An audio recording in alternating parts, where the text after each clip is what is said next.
गेली 9 वर्ष आहेतच ना ती. त्यांनी काय केलं काम लोकांना दिसतेच ना आता. थेट पाईपलाईन योजना बंटी पाटील साहेबांनी आणून सुद्धा लोकांना पाणी मिळत नाही. ह्याच्यात खोडा घालणारी हीच लोक आहेत ना. भाजप आहे, शिवसेना आहे, सत्ताधारी लोक आहेत, त्यांच्याकडे पैशाचा भरपूर सोय आहे.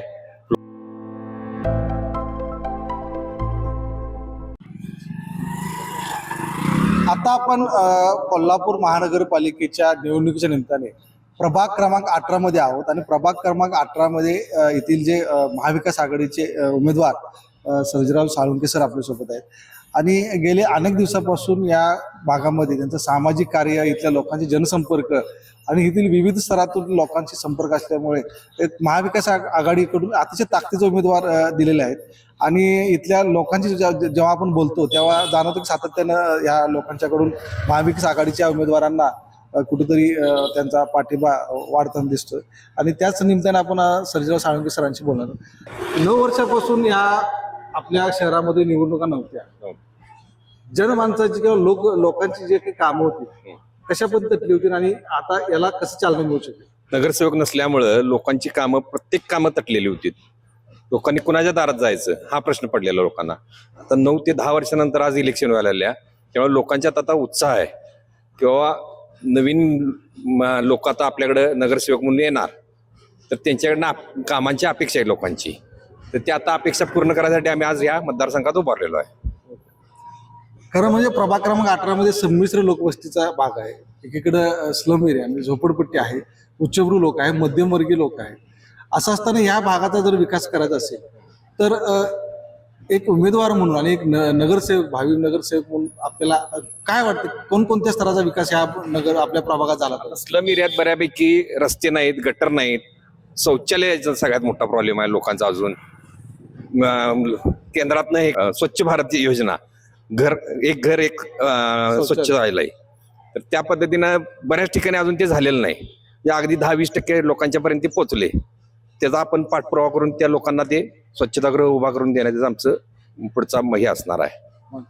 एकीकडे सातत्यानं ह्या शहरामध्ये पाणी पुरवठ्याचा प्रश्न गंभीर आहे आणि प्रभाग क्रमांक 18च्या जेव्हा आम्ही लोकांशी बोललो इथल्या की पाणी पुरवठा वर्षानुवर्ष पाणी पुरवठ्याचा विषय, उपनगराचा हा भाग आहे काय आणि वाढतं विस्तारीकरण आहे. शेंडा पार्क किंवा या ठिकाणी नवीन नवीन ज्या काय गव्हर्नमेंटचं क्रीडा संकुल येत असेल किंवा IT पार्कचा विषय आहे, सर्किट बेंचचं एक इमारत होते, शिपयार्ड सारखं रुग्णालय त्या ठिकाणी होणार आहे, प्रस्तावित आहे. अशा वेळेस इथल्या नागरिकांचा बोजा वाढणार आहे. त्यामुळे इथलं इन्फ्रास्ट्रक्चर करायचं असेल तर काय तुम्हाला म्हणजे महाविकास आघाडीचं काय विजन असणार आहे आणि आपलं इथले स्थानिक उमेदवार आणि नगरसेवक म्हणून आपले काय सांगतात? आम्ही 4 नगरसेवक मिळून जे काय त्यांना सुविधा लागणार आहेत, पाणी, लाईट, गटर्स, जे काय मूलभूत गरज आहेत लोकांच्या, त्या लोकांच्या गरजा आम्ही पूर्ण करणार चौघे मिळून.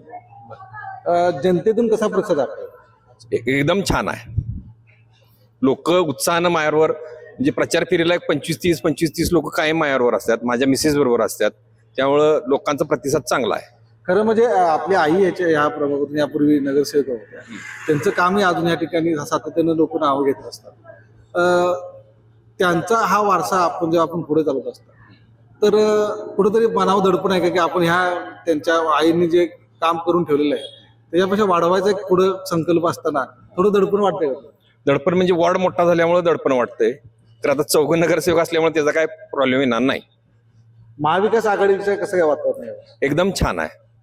एकीकडे सत्ताधारी सातत्याने म्हणतात की आम्ही 100 कोटी रस्ते आणले, शहराचा विकास केला, आम्ही 10 आमदार आहे, सत्तेत आहे, राज्यात आहे, त्यामुळे आम्ही निधी खेचून आणू शकतो. गेली 9 वर्ष आहेतच ना ती. त्यांनी काय केलं काम लोकांना दिसतेच ना. आता पाण्याचा प्रॉब्लेम, आता तुम्ही बोललाच, लोकांच्याकडे पाण्याचा प्रॉब्लेम आहे.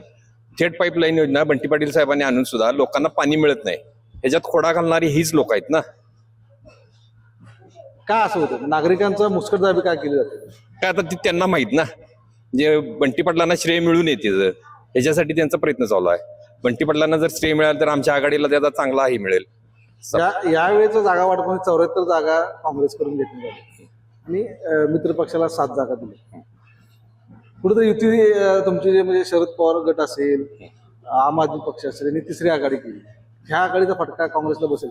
नाही बसणार, कारण त्या पद्धतीचे तेवढे उमेदवार नव्हतेच ना.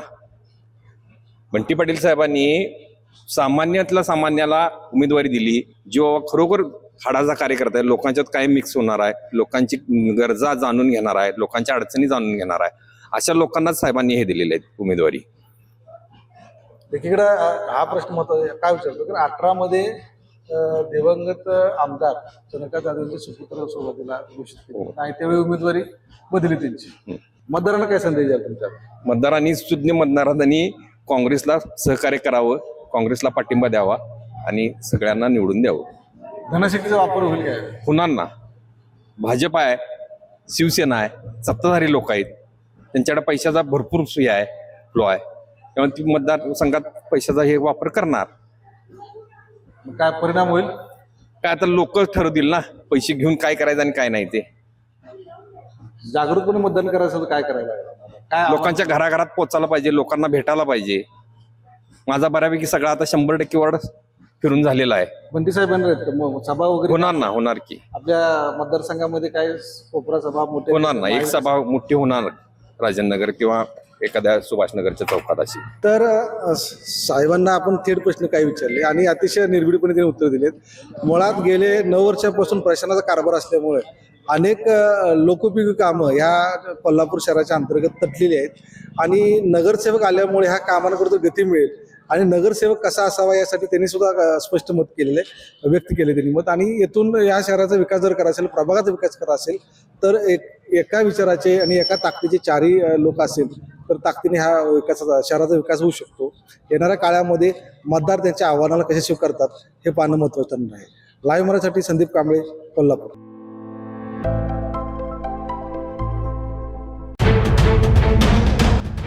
राजकारणातला किंग मेकर, सत्तेच्या सारी पटलावरील वोट कटर, बाजी पलटवणारा गेम चेंजर.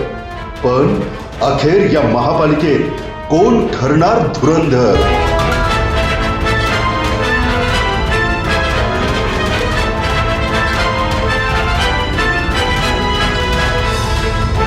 पहा फक्त लाईव्ह मराठीवर.